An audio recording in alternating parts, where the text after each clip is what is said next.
Hello everyone. In this video I want to talk about 9 critical control points that I've managed to identify at a firm where organizational entropy is the highest.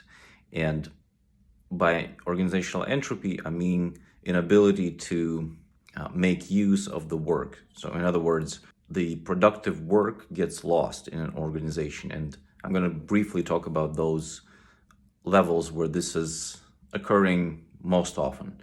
So at the top level, and there are 9 levels, as I said. So at the top level, this is the area or the place where this is happening is the growth strategy. So typically partners, they have disagreements about what the growth strategy has to be at the firm. And typically there are 3 core dimensions that define the growth strategy. So the first one is, are we going to go into new markets, and are we going to be pursuing new markets in the future, or are we going to be focusing on existing markets, the ones that we're already in, the ones that are familiar to us? The second dimension is the services. Are we focusing on the same services, and are we putting more resources into those, or are we going to be going after and developing and innovating the new services? And the third area is, how are we going to grow? Are we going to grow from within? So are we going to hire folks and develop them, so put resources into those areas? Or are we going to merge with other firms? Are we going to buy, so acquire firms? Are we going to create partnerships, unions, joint ventures, things like that, right? So these are the 3 dimensions where if there's disagreement, so the productive work gets lost. The next area, going like one level lower, is a structural area, so organizational structure. This is where some disagreement can be identified, and there are, 4 to 5 different structures, and sometimes you can find firms being in transition from going from one organizational structure into another. And of course, top management may have disagreements about what is the best structure for us. So going one level less, this is the cultural dimension. So here I've identified 8 typical subcultures, and to my understanding, there are major differences between several cultures. So some cultures or subcultures are complementary to one another, but there are subcultures even within the confines of the same firm. Though some cultures are often at odds with one another, right? So not only do they not complement one another, but they're actually always in conflict, or often at conflict with one another. So I'll just give you an example. For instance, a culture that is really interested into being very ordered and likes rules and regulations, don't like rocking the boat. So this sort of, let's say a typical accounting firm would be a good example. They would be at odds with cultures that are very entrepreneurial, but the entrepreneurial, innovative types. Right, so because innovation requires innovation is messy, and it requires a lot of wasted resources and some activities that aren't very orderly. Oftentimes you have to get rid of certain rules and regulations. So this is quite opposite of the first type of culture that I've outlined. And so this is just to give you an example where if you have those 2 cultures and those 2 camps, let's say, are very strong, there's a lot of proponents in numbers and in influence and power in an organization, then you would experience a lot of clashes with culture, and therefore this will result in organizational entropy, which leads to loss of productive work. So basically, in other words, we're going to be wasting time discussing questions where common grounds cannot be found at all. So we'll be basically turning the wheels, but not moving in any direction at all. Next level just going one level below that, the level number 6 is positioning. So this is like market positions and positioning.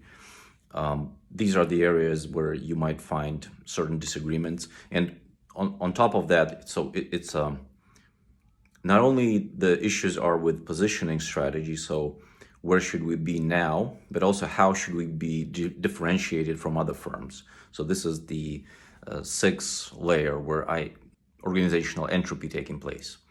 The fifth level, so one level down, is the area where I call the client management area.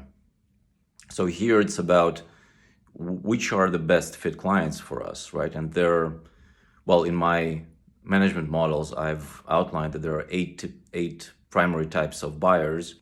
Whenever we see that management cannot agree on what sort of buyers are actually better fit for the firm, then we see that a lot of that organizational entropy or just loss of useful work is occurring. One level down is the level number 4. Here, this marketing level is where it is both marketing toward particular clients. So what sort of marketing activities do we need to focus on and where the marketing resources are supposed to go. But it's also about marketing for professionals as well. So there are two dimensions to this issue here, right? Marketing for professionals and marketing for clients. One level lower is the third level is teamwork and collaboration, team roles, how to structure your teams. There are typically 8 types of teams, and all of those different teams require sort of different approach to how you set up those teams and how the direction has to be provided, things like that.